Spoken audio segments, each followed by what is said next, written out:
My name is Derek Konishak. My name's Gabriel Miller. I'm Brandon Meeks. I am Bill Bug. I am Jacob Ebel here with the ForeverDMS. Bud is a cowardly little goblin who will be a ranger who is just utterly enamored with his beast companion, who will be a dire possum by the name of Petunia. I had kind of trying to take a different little twist on the whole Beastmaster approach to this. Petunia will be the front runner of this duo. She is undoubtedly the brains of the operation. Bud is a bumbling idiot that is scared of everything, and Petunia will be, the driving force of the duo, undoubtedly.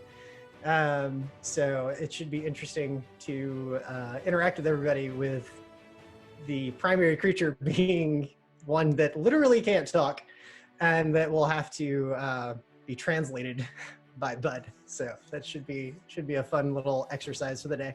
Run, son of Karn. He is a very noble warrior.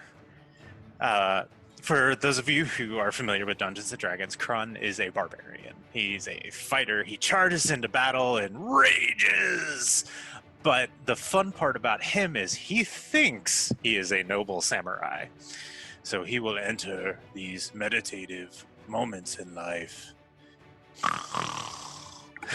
And his attention span will be 2.5 seconds long. And his intelligence, his critical thinking skills are not exactly all there. So being able to bring a bit of just idiocy to the party, but Krun, he carries this big tree branch as his ancient noble weapon, ancestral blade. It's a tree branch. And he's going to swing it around. He thinks his father was this noble warrior. And as a bugbear, he is a kind of a lanky, lazy character with long arms. And so I'm excited to get into the physicality of him and get into his voice and be able to sit back and just make the most asinine comments throughout the process. For those of you familiar with Guardians of the Galaxy, Drax the Destroyer from the films is going to be a little bit of an influence in there, with the just absolutely no sarcasm or humor or anything. It's going to be wonderful. I wanted to do something silly. I know when we first went into it, we're like, hey, let's play a group of goblins. Let's reverse the, flip it a little bit and reverse it to where the adventurers are the bad guys and the goblins are the heroes. And not just the anti-heroes, are actually out there doing something. And I said, you know what, I kind of want to play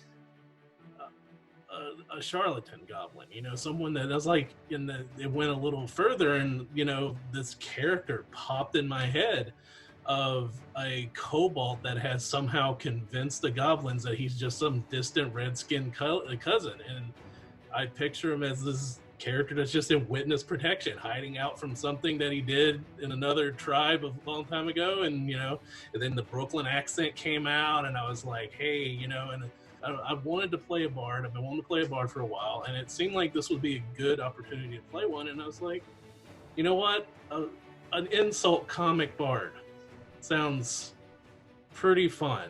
And then that just developed in the Brooklyn accent and everything to him being named Dice Clay.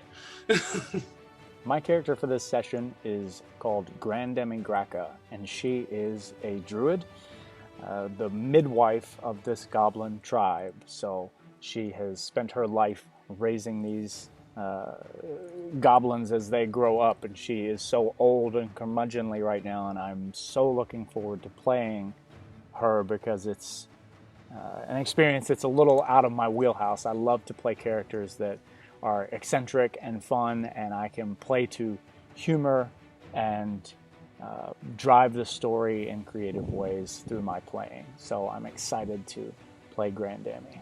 My character is, his name is Mad Max, and he insists that everyone calls him the Master of the Elements, because he is a Master of Elements, and he's very confused when people refuse to call him that.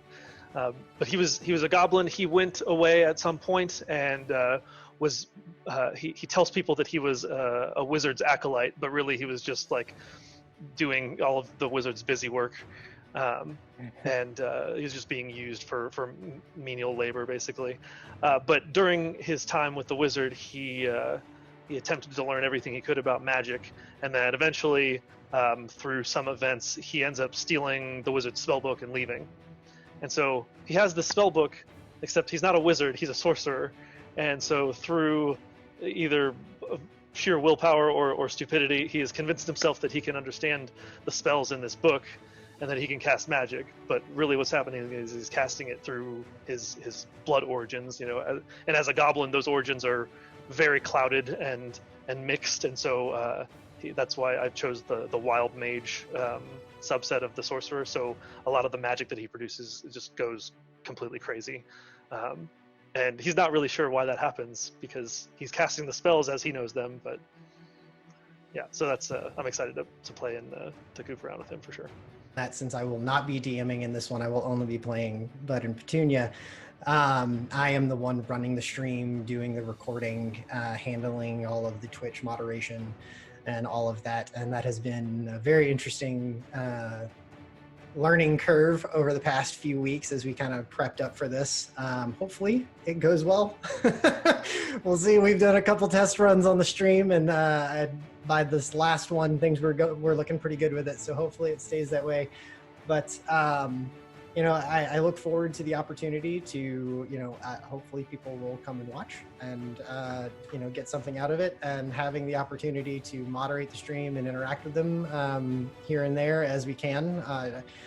Obviously, we'll be playing the game, so I can't just stop what I'm doing all the time to respond to people. But, doing our best to do that. It'll be a lot of plates spinning in the air at one time. So it'll be a very interesting challenge from that perspective. But, hopefully what we've done and what we do here and the story that we can tell is interesting to people. And, as is the purpose of the event, we can get some traction on raising some money for kids that need it. So my session stands fairly well by itself, but there is lore at the beginning and lore towards the end that I deliver that kind of connects it into the larger story. And there's towards the end, there's a mechanism that will propel us towards the next session into Gabe's session. Content-wise, I wanted it to be lighthearted. I'm not a huge fan of combat, and I imagined that we would be doing a fair deal of combat in the other sessions, and so I designed mine around puzzles and logic and like some role-playing activities. If there is combat, that is because you guys are going to choose combat, not necessarily because I forced it. So there's some cool puzzles. It's lighthearted. It's kind of goofy. I make a couple jokes that Kentuckians and Louisvillians will appreciate, and I'm really looking forward to it.